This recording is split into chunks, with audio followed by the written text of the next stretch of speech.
Hey guys, it's Ty. I want to do a quick video on fixed blade knives. Tommy was asking about those in his last video, and I wanted to run over some things. Tommy had mentioned he wanted a knife that was from 4 to 6 inches in length, blade length, and I think that's a pretty good size. Anything smaller than 4 inches just isn't going to get the job done.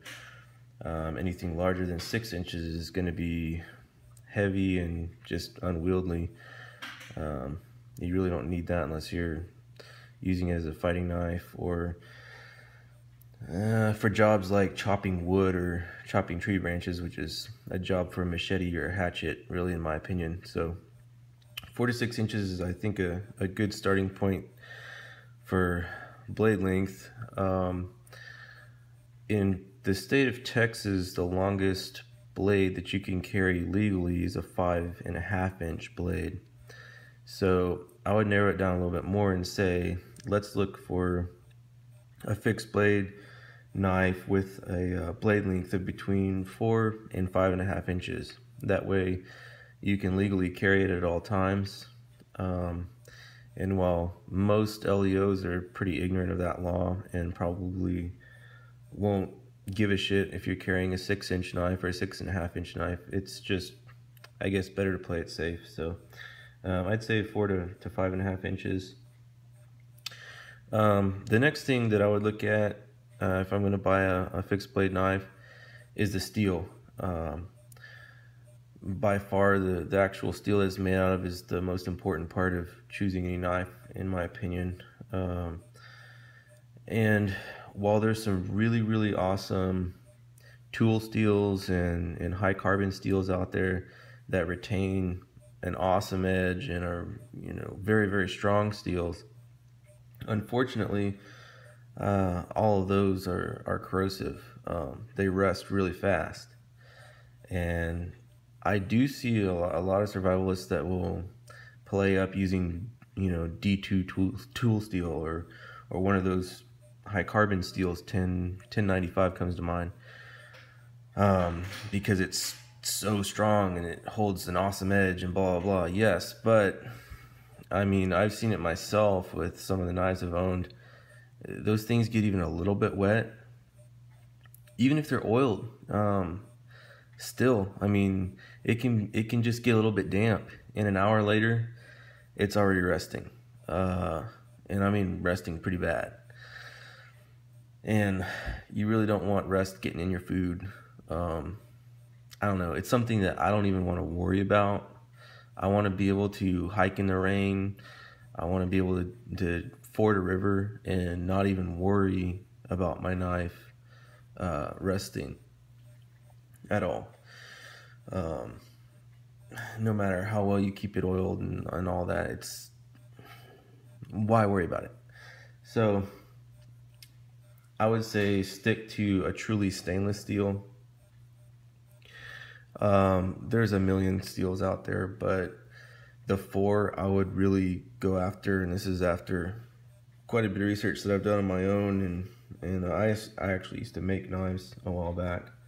I would use either 154 cm, S30V, ATS34, or VG10 steel. Those are the 4 steels that I would actually consider for my knife. They're durable, they hold a great edge, they're stainless. You can't go wrong with any of those 4. Most of the lower end knives you'll see in your price ranges, they're going to be using 440 series steel. There's 440 A, B, C, blah blah. I'm not a huge fan of 440. It's a Chinese steel. It's kind of shitty. That's what you're going to see most of your lower end, like Gerbers, Bokers, those kind of knives, which are not bad knives. They will do the job, but they don't hold an edge very well. You're constantly having to resharpen them. I don't like that steel at all.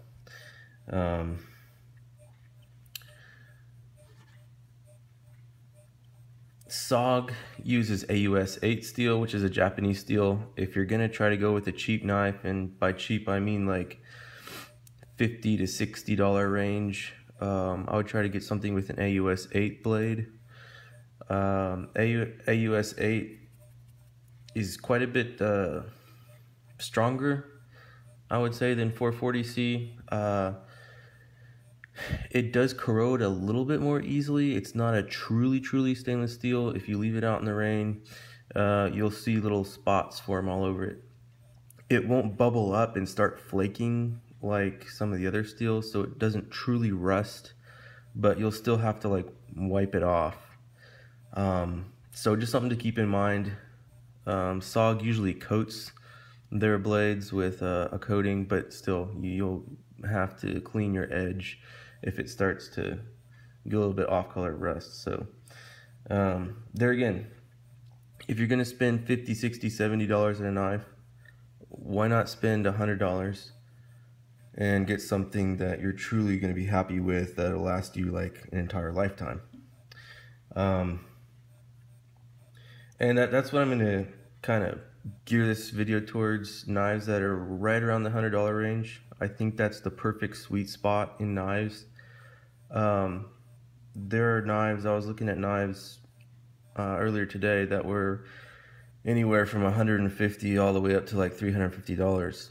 And when you compare the specifications of those knives to some of the ones I'm going to show you in the $100 range, they're really no better. They might have more name brand recognition, they might be a little bit fancier, they might have a different grind angle, what have you, but they're not that much better in all reality. So I pulled up this website, knifecenter.com. I really like this website because here on the left hand side you can see you can select a brand that you want to check out. You can select the price range you want to look at, whether it's in stock. Then you can actually select the blade steel, which is really important to me. Even the blade style, which I really don't care about too much. And then blade length. So I put in 4 to 6 inches, price range $50 to $150, and then I can start choosing which blade steels I want to look for specifically.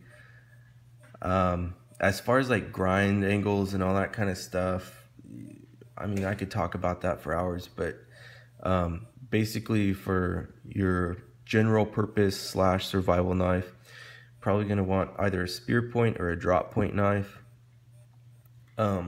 It's basically this profile here.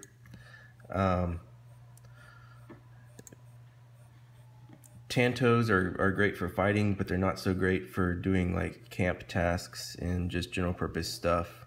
I'm not a huge fan of serrations either. My folding knife is serrated and I can use that if I need to cut a rope, but for a fixed blade knife I just would go with straight edge, but that's up to you. If you've only got $50 to $60 to spend, check out Gerber, Boker, and SOG. SOG has some decent options. I know Haram had mentioned the Seal Pup. I owned a Seal Pup for a good long while. It was heavy.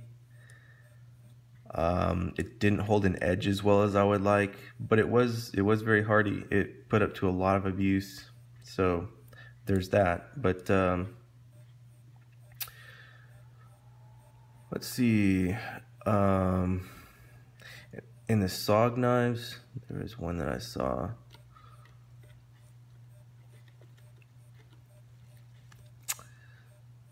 Well. Oh, this one. The S240 Northwest Ranger. This is a pretty decent knife. If I was going to get a SOG, I'd probably get that one. Or maybe the Seal Pup. I think both of those are AUS 8 steel. So not bad options. This is $65. The Northwest Ranger is $65. You can probably find it cheaper elsewhere. Moving up a little bit in price. If you got $100 to spend, there's really 2 knives I would highly recommend. That being the Ontario Blackbird. Let's see if I can pull that up. Ontario knives. This one here. This is an outstanding knife for the price. Outstanding. Full tang, full grind here. It's coated. It's a 154 cm steel, amazing steel. Lanyard hole, McCarter grips. There's nothing not to like about this knife. It's $128 here, but I saw it online elsewhere for right at about $100, $105, somewhere in there. I would go with that knife or a Fallkniven. Fallkniven, they're made in Sweden, and they actually run a VG10 blade, but I think it's actually coated on the outside with chrome, a layer of chrome or something that they've coated it with, so it's like completely rust free. You can just leave it in the bottom of a lake for forever and it doesn't matter. And they hold an edge better than any other knife that I've ever played with in that price range. Let me see if I can find that one. Fallkniven. It's not showing up here. I can show you. There's a couple different ones. There's the F1, the A1, and the S1. You can find all those for right about $115, $120 online. That knife will last you a lifetime too. Everybody rages about Essies, but to tell you the truth, I was looking at them and most of them are made out of 440 steel, and I was like, you know what, you're paying for the name brand. No, pass. Kind of the same thing with Tops. Tops does make a Fieldcraft knife. Let me see if I can look that up. That I was pretty impressed with. And I think that was a S30V blade, if I'm not mistaken. And it's a pretty knife. That's a real pretty knife. It's a little bit more. I think it's like $140.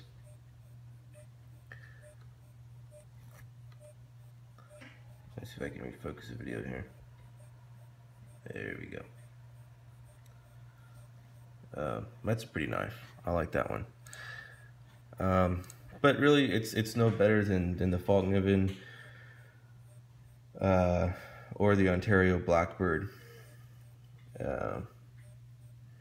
And both those are a little bit cheaper.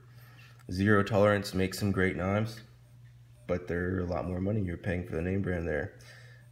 If price was not a problem in any way, shape, or form, and you just didn't care how much it cost, I would get a fucking Strider. Strider makes just gorgeous knives. You can't find fault with them in any way, shape, or form, but be prepared to shell out $300. So there's that. Benchmade makes this guy right here, the Bushcrafter. It's a really, really nice knife with pretty lines, but again, it's a little bit more. I think it's like $150 range, and that one's also, I think, an S30V steel. Let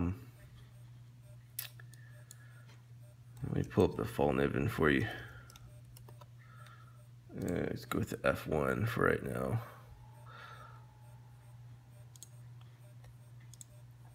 This is the Fallkniven F1. If you can afford it, I would get the A1, but it's more expensive.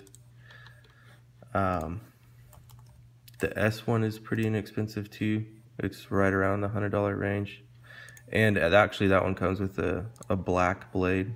Even though it's still stainless, they did the black on it. And that's absolutely gorgeous knife too. Oh, forgot to mention, there's also another brand, Kizlyar, and they're making some really interesting knives. Most of them are, I think, 154 cm as well, so good blade material again. right $100 range. And actually that one comes with a black blade, even though it's still stainless. They did the black on it, and that's absolutely gorgeous knife too. Oh, forgot to mention, there's also another brand, Kizlyar, and they're making some really interesting knives. Most of them are, I think, 154 cm as well, so good blade material again, right at the $100 range. But they're making some really pretty, really good looking knives as well. Let's see here, this one, I was looking at this one. This is a beautiful knife. So I don't know. Ontario makes a few other ones. I found this limited edition tack mod. Says they only made 500. This one says 8 to 500. 142 bucks here. I think I saw it for a little bit cheaper elsewhere. But perfect profile for what I like. Again, micarta handles. Check out Ontario. They've got a whole bunch of different knives, and they're basically like SE without the name brand recognition that you're going to be spending on them, because they split off as a company. I think that'll cover it, guys. Let me know what you think. If you think of any other steels that I could add to the list, let me know. I'm sure there's some I'm missing, but yeah, spend $100. Get a knife that is gonna last you a lifetime. Don't cheap out, because if you get something in 440 or AUS 8 or some of the cheaper steels, they're just not gonna last you in the long run. So that's that.